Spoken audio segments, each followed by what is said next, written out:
Hi and welcome to this video, another in my series of Lightroom editing techniques. In this video, I'll be taking this sunset and using 3 different editing and post-processing techniques to enhance the image. The first one will be using the basic editing capabilities of the develop module. The second one, I will be using color grading.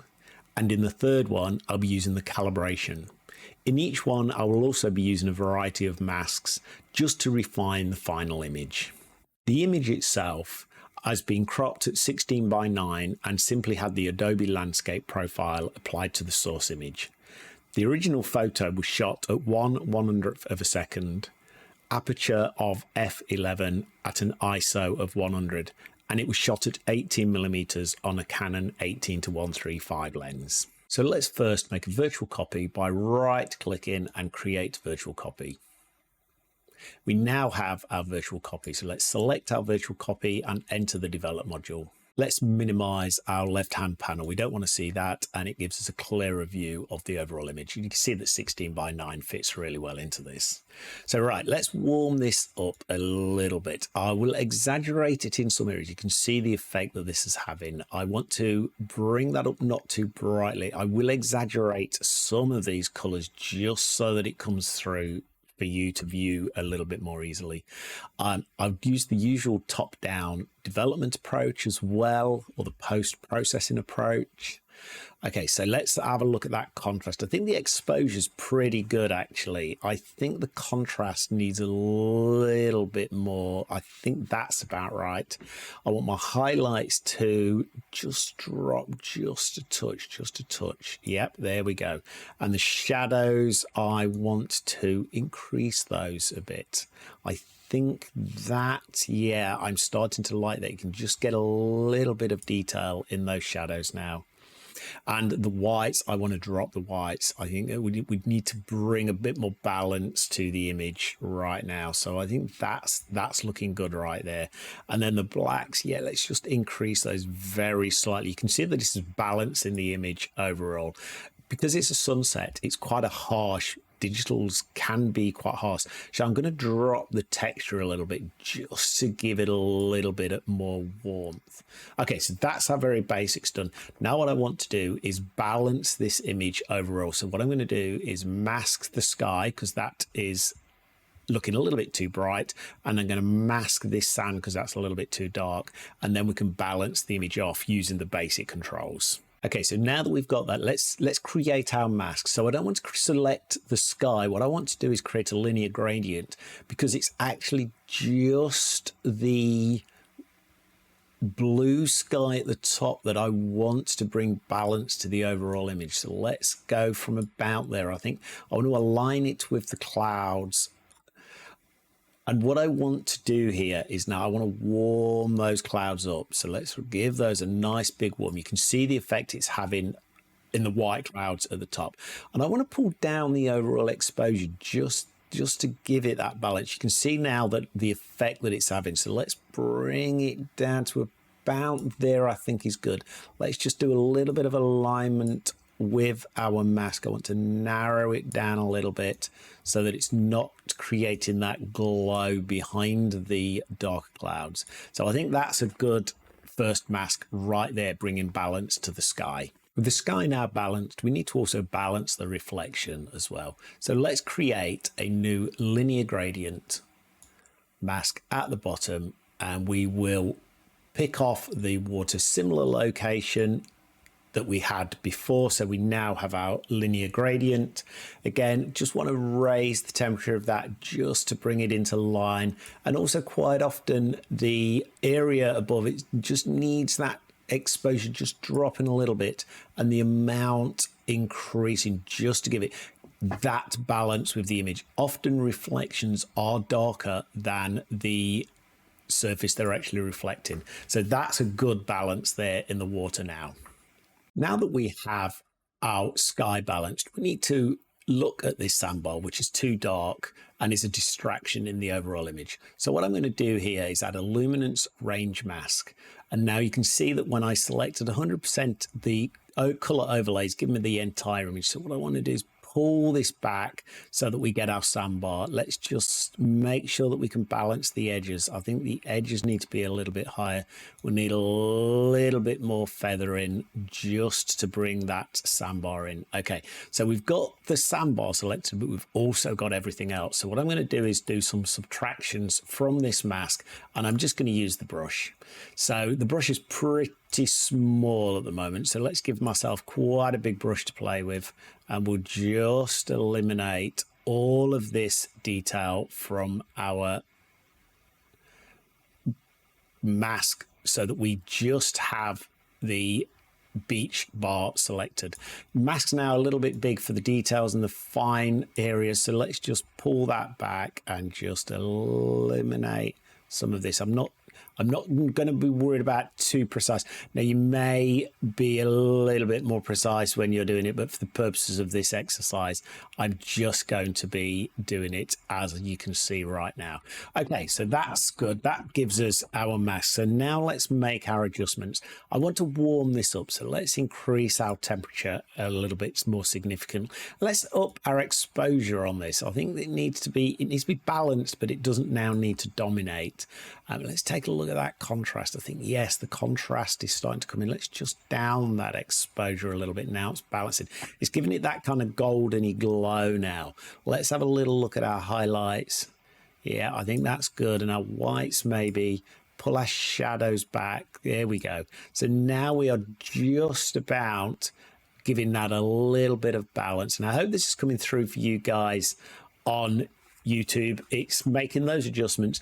This is now no longer a distraction, so let's just increase the amount to which that is actually affecting it, and now it's just part of the image. It's actually effectively framing the left hand side and the bottom of the image to really draw the attention to the center.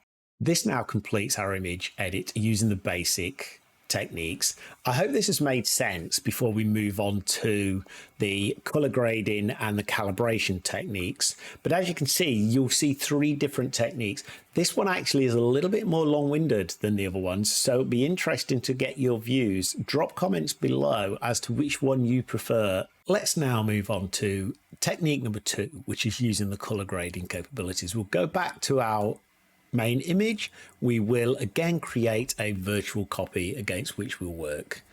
We've got our virtual copy now, and we will go into the develop module.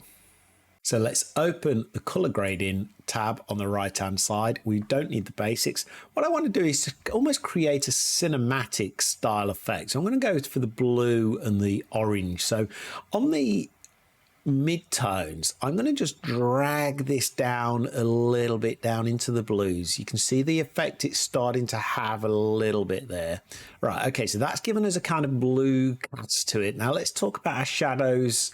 Now you can see now it's really starting to enhance the sun there. So let's just pull that out a little bit more. We can adjust these as we go. And the same with the highlights. Let's take this out. We can see that it's really giving us that blue and orange, that kind of teal and orange cast to the overall image. So this is working really quickly. What I want to do is just maybe pull back on the blue, because it's obviously the sky was pretty blue to start with, and let's just pull it back to about there. I think maybe just give this a little, whoopsie, just give this a little bit more blue. You can see it's giving us that cinematic style effect already.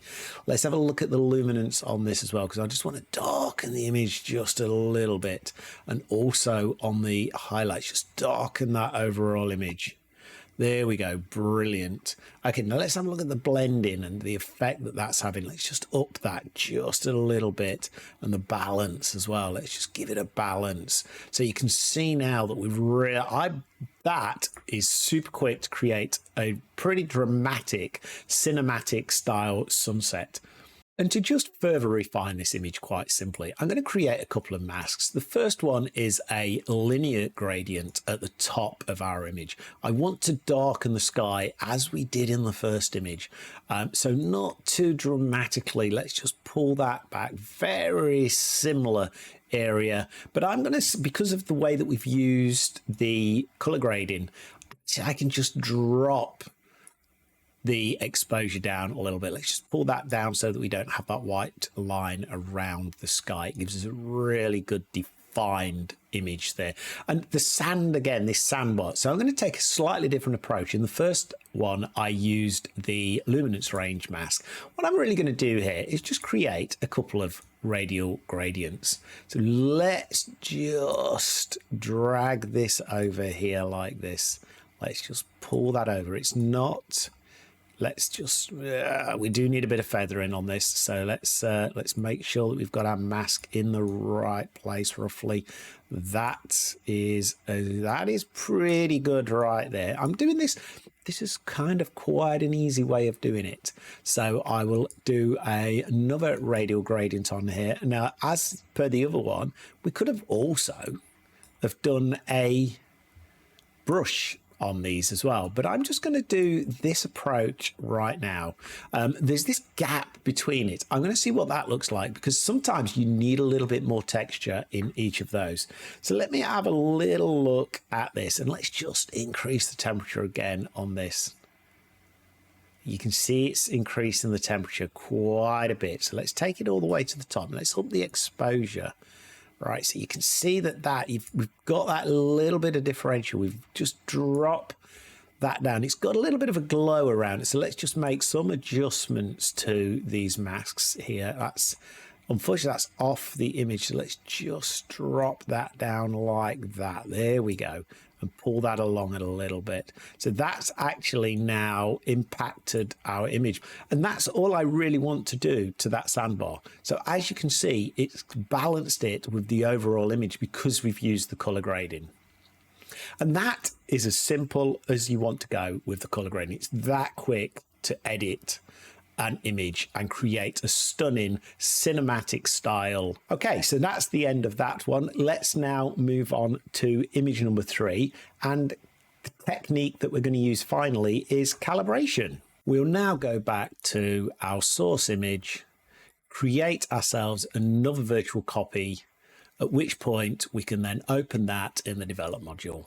So now we've got this open, ready to edit this using the calibration component. So let's close the color grading tab and we'll open the calibration. So let's take a look at this. So we now need to just look at the tint. I just want to warm it up just a little bit. That's about right. But now let's look at the calibration. What I really want to do is enhance the reds. So let's get that red looking nice and bright, and we'll look at the saturation as well. I think that's quite good. It's very yellow at the moment, but bear with me whilst we start to look at some of the other parameters. I think that's pretty good. The green, there's a lot of green within the blue, so I'm going to bring that right up. Now we've kind of balanced that off quite a bit. And finally, the blue. Now, when you're doing this, I'm going to make some quite dramatic ones, but you can see now that by pulling back on the saturation of the blue, it's really enhancing the reds and the oranges within the image. I'm going to increase the saturation of the blue though, because where we want the blue to be retained in the sky and the reflection is really strong. So I'm going to leave that about there. And now we've got a really strong sunset image. But again, I'm going to show you a quick cheat mode for getting this masked on the beach again. Now, if you remember, when we did the basic edit, we actually created a luminance mask for this area of sand in the bottom left-hand corner. So what I'm going to do is bring up our virtual copies. I'm going to select the initial edit, select the develop settings and copy settings. And what I'm going to do is simply select mask 3, which is our luminance mask. It's important to make sure that nothing else is checked here. We don't want to impact anything else on the image. So I'm going to copy that, and I'm then going to paste that into our current image. So you can see there immediately, let's drop that back down. You can see there immediately the impact that's had, but now it's a bit too strong. So let's go and change some of the parameters on our mask. So we need to bring up that contrast. We need to bring the temperature down. It's much too rich right now. We need to bring those highlights down. We just need to balance it off with the rest of the image. And we just need to drop those shadows and drop the blacks just a little bit. Bring those shadows back up a little bit. And that really, just drop that temperature a little bit, gives it a much better balance. because we've used calibration. And that's the quick way of copying masks. When you're editing the same image and you want to copy a complex mask, that's the very quick way of doing it. And there again, that is a very quick way of simply editing an image using calibration. Now that we've completed our images, let's take a look at our final 3 images from the original image that was taken on location and the 3 different techniques. So the first one being the basic editing, which, as you probably noticed, was more time consuming. The second one was the color grading, which was brilliant at creating a very quick effect and also in this case a cinematic effect. And the third one for creating striking colors was the calibration technique. If you have found this useful, please drop a like and subscribe, and feel free to add comments below and let me know what techniques you use and whether you have a preference to each of these. Thank you very much for your time on this video today.